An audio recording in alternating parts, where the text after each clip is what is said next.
మీరు 18 నెలలైంది, ఒక్క ఉద్యోగం కూడా కొత్తగా నోటిఫికేషన్ ఇయ్యలేదు, కొత్త ఉద్యోగానికి నోటిఫికేషన్ రాలేదు.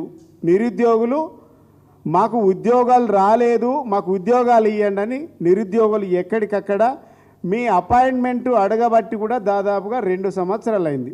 18 నెలల నుంచి కనీసం అపాయింట్మెంట్ కూడా వాళ్ళకు దిక్కులేనటువంటి పరిస్థితి కనబడుతూ ఉన్నది. ఇక ముఖ్యమంత్రి గారు మంత్రులేమో నోటిఫికేషన్లు వద్దు, జాబులు వద్దు అని ధర్నాలు చేస్తున్నారని అబద్ధాలు ఆడుతూ ఉన్నారు. ఇలా సెక్రటరియట్కు చెలో సెక్రటరియట్ అని పిలిపేందుకు ఇచ్చిండ్రు. ఒకసారి కాంగ్రెస్ నాయకులు ఆత్మవంచన చేసుకోవాలి. ఇలా ఎక్కడికక్కడ రాత్రి 10-11 గంటల నుంచే ఎక్కడికక్కడ అరెస్ట్ చేస్తూ ఉన్నారు. మరి ఇదేం ద్వంద్వ వైఖరి? నిజంగానే మీరు 50,000 అని ఒకసారి అన్నాడు, 56,000 అని ఒకటి, నిన్నగాక మొన్న 60,000 అంటుండు. దానికి లెక్కనే లేదు అసలు.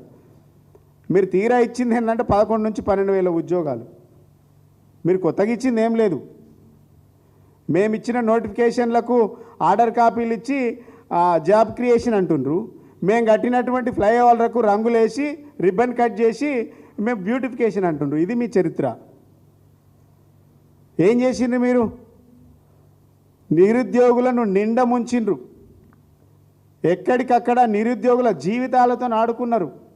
నిరుద్యోగులు మేము ఎన్నికల్లో గెలిస్తే మీకు మొత్తం అన్ని ఉద్యోగాలు మెగా డిఎస్ 20,000 అన్నారు, 25,000 అన్నారు, గ్రూప్ 1 ఇస్తామన్నారు, గ్రూప్ 2 ఇస్తామన్నారు. జూన్ నెలలోనే నోటిఫికేషన్ అనేసి మీరు జాబ్ క్యాలెండర్ రిలీజ్ చేసిండ్రు అసెంబ్లీలో. జాబ్ క్యాలెండర్ ఏమో జాబ్లెస్ క్యాలెండర్ అయిపోయింది. ఇలా మీ మాటలన్నీ నీటి మూటలు అయిపోయినాయి. మీ అబద్ధాల కోరు, దగాకోరు, మోసం.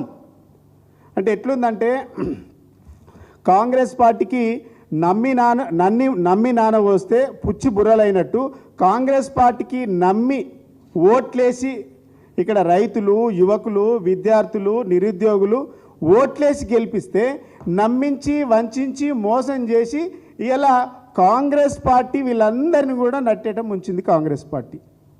అంటే జీవితంలో మళ్ళీ ఇంకొకసారి కాంగ్రెస్ పార్టీ అంటే వద్దురా అని ఆయన కాడికి తీసుకొచ్చుకున్నారు.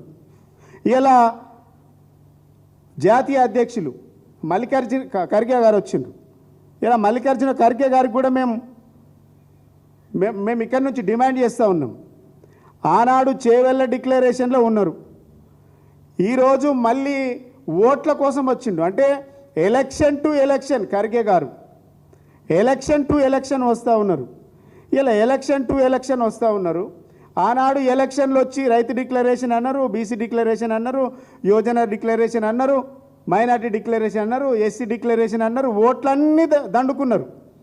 మీ కాంగ్రెస్ పార్టీ ఇచ్చిన డిక్లరేషన్స్ అన్నీ కూడా డెత్ డిక్లరేషన్ అయిపోయినాయి.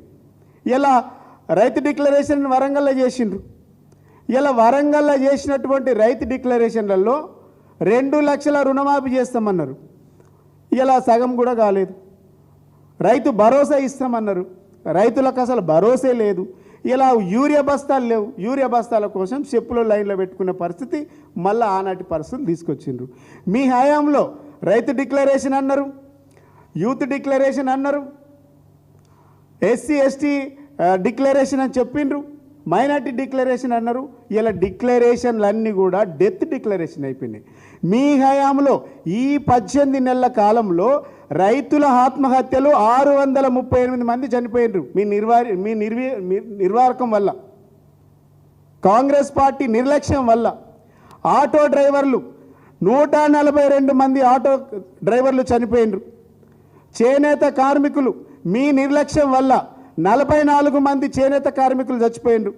గురుకుల విద్యార్థులు ఆత్మహత్యలు చేసుకున్నారు. సరైనటువంటి పోషక ఆహారం దొరకక, నాణ్యమైనటువంటి విద్య లేదు, నాణ్యమైనటువంటి ఆహారం లేదు, కనీస పరిశుభ్రమైనటువంటి పరిసరాలు లేకుండా విద్యార్థులు దాదాపుగా 75 మంది గురుకులలో విద్యార్థులు చనిపోయినారు.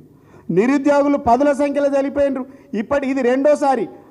పోయిన సంవత్సరము ఇదే నెల జూలై 5వ తారీఖు చెలో పబ్లిక్ సర్వీస్ కమిషన్ అని చెప్పారు. ఆనాడు అసలు కర్కశంగా అసలు ఎట్లా కొట్టిండ్రంటే మీకు ఇది ప్రజాస్వామ్యం అని చెప్పుకుంటారు. అమ్మాయిలను కూడా చూడకుండా రౌడీల్లాగా గుండాల్లాగా నిరుద్యోగులను విద్యార్థులను ఎక్కడికక్కడ కొట్టినటువంటి నీచమైనటువంటి చరిత్ర మీది. ఇంతమందిని చంపినటువంటి చరిత్ర మీది. ఇలా ఖర్గే గారు చెప్పాలి. మరి ఏం సమాధానం చెప్తారు? ఇలా ఖర్గే గారు వచ్చిండు, మళ్ళీ ఎన్నికలు వస్తున్నాయి, పంచాయతీ ఎన్నికలు వస్తున్నాయి, ఓట్లు దండుకోవడానికి వచ్చిండు. ఇలా ఖర్గే గారిని మేము అడుగుతా ఉన్నాం, ఈ దోకాబాజ్ కాంగ్రెస్కు జూటాబాజ్ అధ్యక్షుడు మల్లికార్జున ఖర్గే ఎన్నిసార్లు మోసం చేస్తారు? ఇక్కడ మీరు చెప్పుకునేది ఎట్లుందంటే మీ నినాదమేమో జై బాపు, జై భీము, జై సంవిధాన్. ఏడై ఉంది? జై బాపు ఏమన్నాడు? జై బాబు నిజంగా మహాత్మా గాంధీ గారు ఏమన్నారు? పల్లెలు అద్భుతంగా ఉండాలి, పట్టుగొమ్మల్లాగా ఉండాలి, అహింసావాదంతో పోవాలన్నారు. మీ విధానం, కాంగ్రెస్ విధానం అంతా హింసనే కదా. కాంగ్రెస్ విధానం అంతా హింస, హత్యలు, అత్యాచారాలే కదా. ఇంకోటి జై భీమ్ అంటా ఉన్నారు. ఇలా జై భీమ్ అని చెప్తా ఉన్నటువంటి కాంగ్రెస్ పార్టీకి అంబేద్కర్ గారు ఏమన్నారు? సమాన హక్కులు ఉండాలి, అందరూ సమానత్వం ఉండాలని చెప్పిండు. ఇలా మీరు ఎస్సీ డిక్లరేషన్ చేసిండ్రు చేవెళ్ళ 12 పాయింట్లతోని 12 హామీలు ఇచ్చిండ్రు ఎస్సీ డిక్లరేషన్లో. ఒక్క డిక్లరేషన్ అని అమలు అయిందా ఖర్గే గారు? ఒక్క డిక్లరేషన్. ఎస్సీ రిజర్వేషన్లు పెంపు అన్నాడు, 18% పెంచిండ్రా? అంబేద్కర్ అభయహస్తం కేసీఆర్ 10 లక్షలు ఇస్తే 12 లక్షలు ఇస్తామని చెప్పిండ్రు. ఒక్క రూపాయన్న అమలైందా? ఒక్క రూపాయన్న బడ్జెట్ పెట్టిండ్రా? అభయహస్తం కింద వచ్చిందా? ప్రత్యేక రిజర్వేషన్లు అన్నారు. ఏంది? ప్రభుత్వ ప్రొక్యూర్మెంటు అన్ని కాంట్రాక్టులలో మేము ఇచ్చినాం, మా విధానాన్ని కొనసాగిస్తామన్న. అన్ని శాఖలలో ప్రభుత్వ కాంట్రాక్టులలో ఎస్సీలకు 18, ఎస్టీలకు 12% రిజర్వేషన్లు కల్పిస్తామని చెప్పిండ్రు టెండర్లలో. ఒక్కటన్నా మీరు కనీసం దాని మీద ఒక కనీసం సమీక్ష చేసిండ్రా ఈ రోజు వరకు? ఇందిరమ్మ పక్కా ఇల్లు అన్నారు, ఒక్కళ్ళకన్నా ఉండడానికి ఇల్లు ఇచ్చిండ్రా? ఇది ఎక్కడి జైమీ విధానం? అసైన్డ్ భూములు పునరుద్ధరణ అన్నారు. అసలు అసైన్డ్ భూములు ఎక్కడుంటే కాంగ్రెస్ వాళ్ళు గుంజుకునేటువంటి పరిస్థితి తీసుకొచ్చిండ్రు. విద్యాజ్యోతులు అన్నారు. ఎస్సీ ఎస్టీ విద్యార్థులు 10 పాస్ అయితే 10 ఇస్తాం, 11 పాస్ అయితే 15 ఇస్తాం, ఏంది డిగ్రీ పాస్ అయితే 25 ఇస్తాం, ఎంపీలు పిహెచ్డి పాస్ అయితే 1,00,000 ఇస్తామని చెప్పిండ్రు. ఎవరికి ఇచ్చిండ్రు?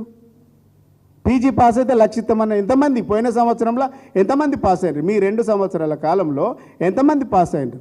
డిగ్రీ, ఇంటర్మీడియట్, పీజీ, పిహెచ్డీలకు ఎంతమందికి మీరు పైసలు ఇచ్చిండ్రు అని ఇలా ఖర్గే గారిని మేము ఈ పార్టీ తరఫున ఈ వేదిక నుంచి నిలదీస్తూ ఉన్నాం.